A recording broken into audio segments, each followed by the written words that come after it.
each other. You can't just work on morality and in isolation. have the other ones fall apart. Well, that's really important, I think, and it points to what true morality is. Someone had a comment on my video for children, because it was just teaching meditation with no context of morality or even wisdom, as he said. But I think that's really missing the point of morality and wisdom, and how they come together. True morality isn't intellectual. It doesn't come from taking on precepts, or it doesn't come from working. It comes from enlightenment. Morality comes through meditation.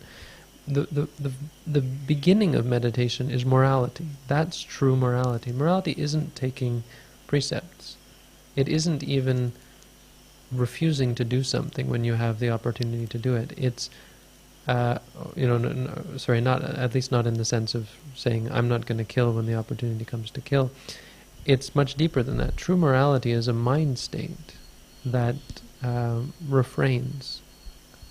So this applies to all states that become distracted. Morality is the development of concentration directly. It's the focusing of the mind. And that's why morality is said to lead to concentration. Things that are immoral, they're all immoral, and as a result there's so many immoral things out there that we don't generally consider immoral. But they're immoral because they are diffusing the mind. They're creating chaos in the mind. Anything that makes the mind more chaotic is for that reason immoral, and that therefore is the definition of immorality in a Buddhist sense. It's totally utilitarian. So something is immoral because of its effect on one's mind, but it's also absolute because any number of things, anything that we would normally consider immoral, has that effect on the mind. Killing has that effect on the mind. Stealing has, useless speech has that effect on the mind. It dulls the mind and it diffuses the mind. It creates chaos and disorder in the mind. So in that sense, working on morality in isolation is a misunderstanding of what morality is. Morality is meditation. When you sit down to practice meditation, that's when true morality arises.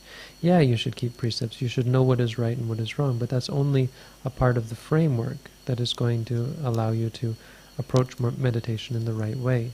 Once you know what sorts of things are immoral, then you know the sorts of things that are going to create diffusion in the mind, that are going to cause distraction and mental upset. That's all, because the precepts are just a guide. They aren't anything real. They're just concepts. I mean, given that there's no beings, right? There's nothing wrong with killing, because you can't kill someone. There's no being, there's no one to kill, right? This is a view in the Buddha's time. When someone kills, there is no killing. It's just the knife goes through parts, atoms, which was what this one teacher said. And the Buddha denied this because of the nature of the mind. The mind is involved. Yeah, the person, what's wrong with killing isn't that the person dies. The problem with killing is that you've created a horrible intention in your mind, and that totally disrupts your own experience.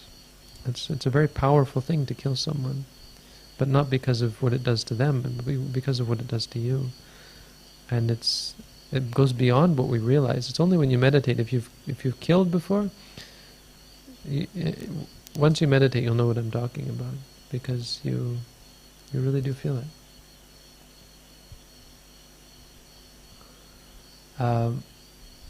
So, to get back to the original comment of how difficult it might be to be moral without meditation, and be careful that you're not trying to be moral too hard, because true morality, good to try, in some sense, to keep the precepts, but much better to use them as a guide and really gain true realization that these things are wrong, so that they just won't arise. You just won't have wrong speech. You just won't lie. You won't You have harsh speech, say bad things about it. You won't have divisive speech, trying to break people apart and so on.